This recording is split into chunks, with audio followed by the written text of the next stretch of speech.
Kalian harus tahu bahwa ada satu aplikasi yang bisa tahu setiap isi notifikasi yang ada di HP kita, teman-teman. Ini bukan sekedar aplikasi biasa. Aplikasi ini bisa tahu nama kontak, isi pesan WhatsApp, bahkan bisa tahu kode OTP bank yang bersifat sangat rahasia. Dalam video kali ini, saya akan memberitahu kalian bagaimana caranya mengunci akses tersebut, teman-teman. Untuk caranya, kita masuk ke menu pengaturan. Kita geser ke bawah. Kita cari menu aplikasi.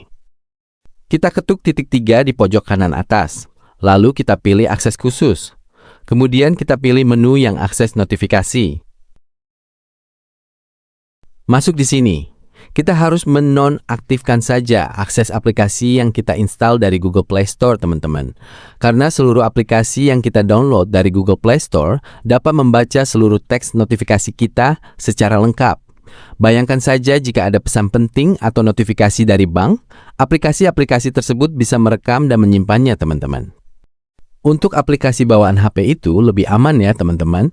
Nah, setelah kita menonaktifkan tombol ini, maka aplikasi tersebut akan meminta izin terlebih dahulu saat ingin menggunakan akses. Jadi, kita pilih-pilih saja aplikasi mana yang harus dinonaktifkan dan aplikasi mana yang harus kita aktifkan aksesnya. Sekian dulu tutorial dari saya, semoga bermanfaat. Tetap jaga data dan privasi kita. Sampai jumpa di video selanjutnya.